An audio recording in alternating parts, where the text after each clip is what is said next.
All right, welcome to This Explainer. Today, we're diving into a genuinely chilling oral history that completely pits modern skepticism against terrifying ancient folklore. We're going to explore that really unsettling space where logic just ends and the inexplicable begins.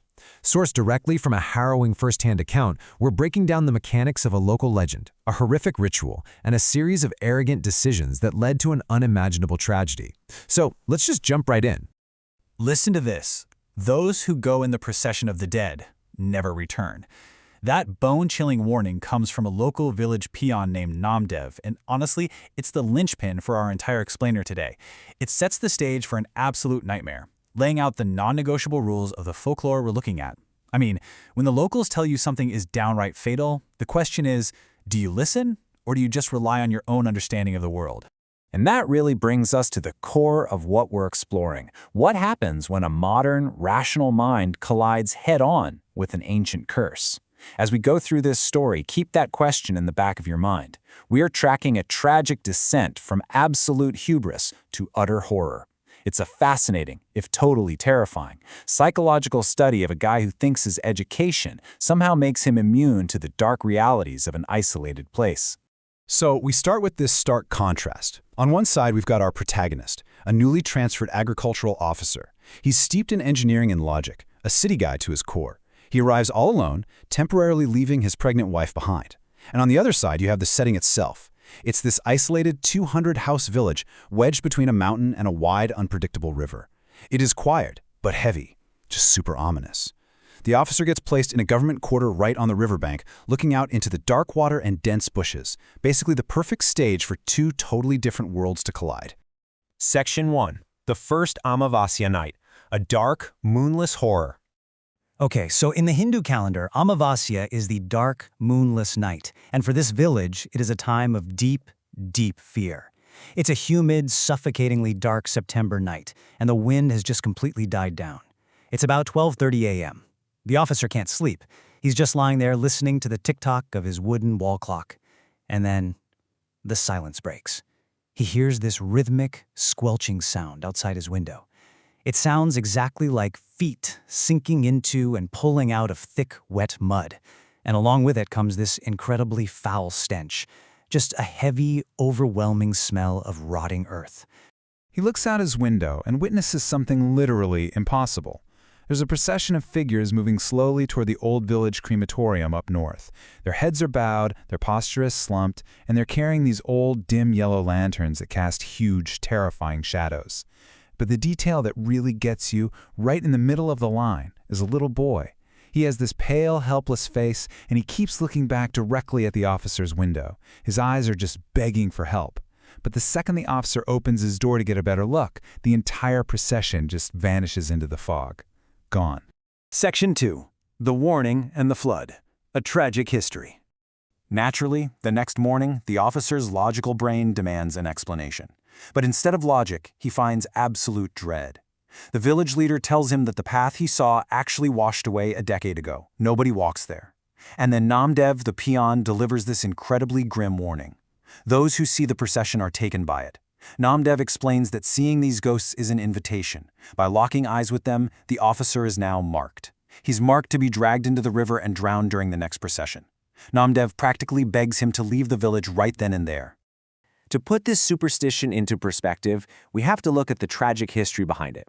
Back in 1962, after 3 days of just relentless pounding rain, the river flooded the village at 2 a.m. In that one single night, 15 to 20 villagers, men, women, kids, were swept away in the pitch black. Some bodies were found kilometers downriver, others were just never recovered at all. So the village lore goes that those victims from 1962, they are the procession. They're drowned souls, doomed to walk the muddy riverbank every single Amavasya night, heading toward the crematorium. And their goal is entirely malicious. They want to pull the living down into the dark water to join them. This totally flips the haunting from just a creepy visual into a very active, lethal threat. Section 3. The family arrives. A ticking time bomb. But does our protagonist leave? Nope. His arrogant reliance on modern logic anchors him right there. The tension builds like crazy over the next 15 days because he just refuses to flee. Then, a massive complication. Just 3 days before the dreaded Amavasya, his wife and their 8-year-old son, Ansh, unexpectedly show up from the city to visit. He realizes the atmosphere is way too toxic and tries to send them right back, but transportation issues pop up and they're stuck. So fast forward to the night of Amavasya. By 11 p.m., his family is asleep in the bedroom while he is sitting wide awake in the living room, waiting. Section 4. The tragic mistake. Logic fails. He's watching the clock. 11:45, 12:15. He's almost convinced himself that logic won out. But then, at exactly 12:30 a.m., those squelching footsteps return. He looks out, and the procession is back. And there is that same little boy, looking back at him. At this point, the officer's protective instincts completely override his logic. He thinks this is a real human child trapped by dark forces. He rushes out the door. But crucially, in his panic, he leaves the front door slightly ajar. He tracks the procession into the dark, all the way to this old dead acacia tree near the crematorium. And there, the spirits have formed a circle around the boy, and they are being led by this horrific white entity with empty, pitch-black eye sockets where a face should be. Running purely on adrenaline now, the officer lunges right into the circle of spirits and grabs the little boy's hand. But the physical sensation is completely wrong. The boy's hand is terrifyingly colder than ice. The instant he touches it, the faceless white entity turns directly to him and lets out this soul-piercing, unearthly scream that literally shakes the entire crematorium. Instantly, the environment reacts. It's like nature itself violently rebels. An unnatural storm just erupts out of nowhere. The ghostly mob swarms him with inhuman force, throwing him backward into the mud. Lightning is crashing, the river is surging up over the banks, and he hits his head hard on a rock. Right before he blacks out, he sees the pale boy and the faceless entity just completely vanish into the thick fog. Section 5. The aftermath.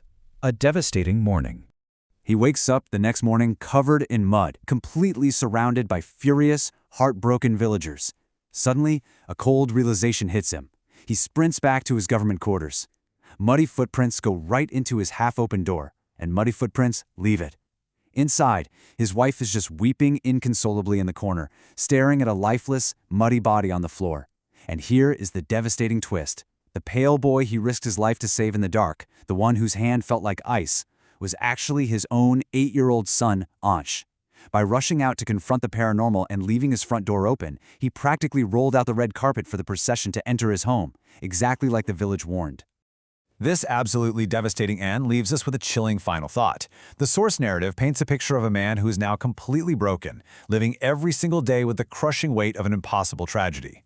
It really forces us to ask, in the face of inexplicable terrors, what is the true cost of our own arrogance?